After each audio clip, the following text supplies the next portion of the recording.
What I wanted to update on is some thoughts that I had about the upcoming year and the upcoming kind of process of how the games are going to run.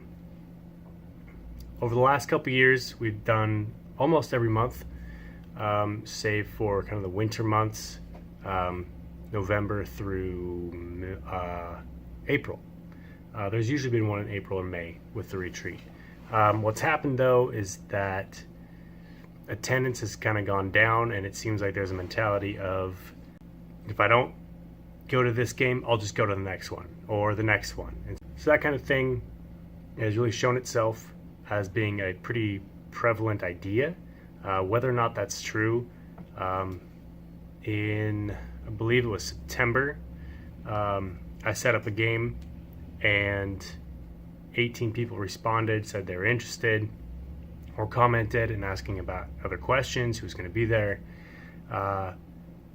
Game day came up and there was 4 of us. So 12 people 14 people didn't show up, I guess. For whatever reason, I don't know. But just the amount of time that I spend on these games and the amount of effort that I really put into them, because I love the sport. I love doing this. I love setting this up for you guys. I really put my heart into this and really try to make it a fun environment for everybody. And when I get that feedback of people not showing up after they've said that they would, or expecting a larger group and only 3 people and myself show up, it's not fun, and it's in its own way, it's insulting. So I've been kind of thinking about what better way to do it, and I think that having 2 times a year, one in May and one in September, kind of at the end of the hot period of the year, would be a better fit.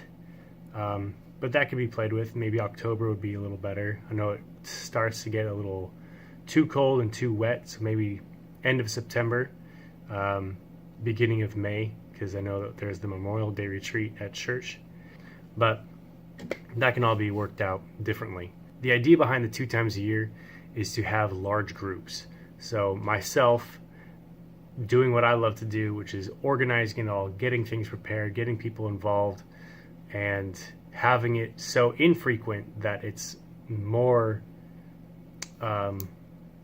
detrimental not to go to these games, to try to do it, because you're with friends, you're with people that you enjoy, and you want to get out there and do it with them. Having the games so spread out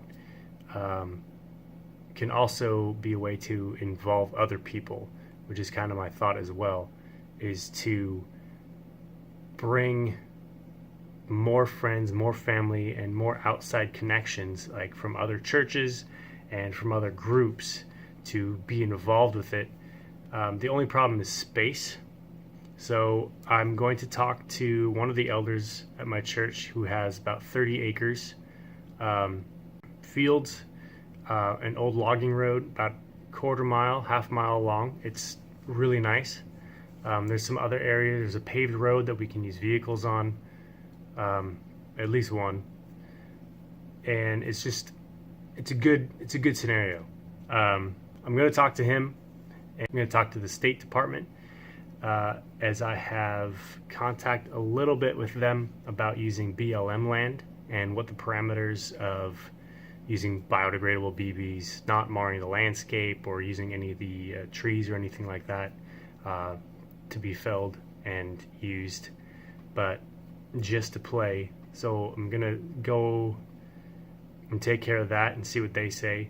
So I'm hoping that with the amount that we can go out and say, hey, there's this game that I want to play. There's this group that I'm involved in that wants to, we play in September and May, and come be a part of it, where you can extend that invitation out to other churches. We can extend it out to other people, so that in the end we get big groups of 30 or 40 people, where you have different sections of teams even. So like if I picked 5 people said, okay, you're part of my team, so that team won. Or say someone else has 6 other people and they're part of a team. So in the end, you could have 3 or 4 teams as one group, and then 3 or 4 teams as another group. So you got NATO and militia or whatever, but as groups of people, different squads, I guess you could say, having either different objectives or having the same objectives. And depending on the amount of teams, you could even have 3 different groups playing different scenarios, like down pilot. You could have 3 teams going instead of 2. With making teams, you can make your own call signs, you can make your own t-shirts, your insignias that you wear, and have your own colors for your team, just to make it fun, and just to make it, just to have fun with the game. Like, we're laid back. Any of you who've played with me have known Airsoft is not a serious sport to me.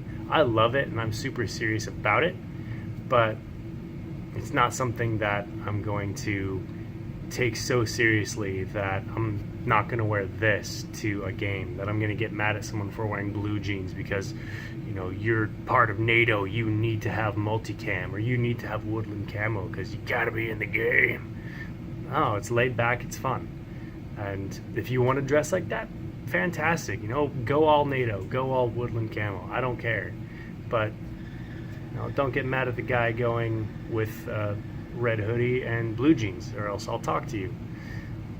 Because it's supposed to be fun, and I want to make it fun, but I also want to make worthwhile to me to bring all my gear, to bring all the things that I have, and to extend that forward for other people to be a part of. And with that, with how infrequent it is, there would be more parameters of contact being necessary. So if someone doesn't have a gun or someone doesn't have gear, they would have to extend forth and show a little responsibility and say, instead of where it's been in the past where I have 14 guns, I'll just bring it all, and if someone needs them they can. Instead, I'm just going to bring the ones that I play with, and if someone doesn't have one, they need to not rely on me bringing everything I have for someone who may not show up at all. So if they're going to play, they need to say, I need a gun, can I borrow one? So yeah, I have an extra one, that's fine. But if they just show up and like, hey, I need a gun, like, why didn't you say anything? It's been 5 months since the last game. You had all that time to ask. Why didn't you ask? If same thing with gear. I have a couple vests. I have certain amounts of things that I've invested for myself, but also if someone wants to use it, that's fine. But it just becomes cluttered and just a lot for me to haul around. Really what it comes down to is I'm just burning out on the amount of effort that I put into this, and no one seems interested. And I'm still super interested in Airsoft. I really want to do it, but it's only fun for me if I can see the same level of passion from other people and the same level of effort from other people to bring it back and to make it fun too. And there's definitely been a number of you guys who have for sure done that and extended that and helped me out a lot, and I really appreciate that. I'm not ragging on anyone either. I just want to make sure that all of this is worthwhile for you guys and is worthwhile for me. So that's all I have to say. So we're gonna go to two games a year, try to make them as big as we can. I'm gonna talk to some people that I know and some people that I don't know to see what we can do with the property and with space, and what kind of thing we're looking at there.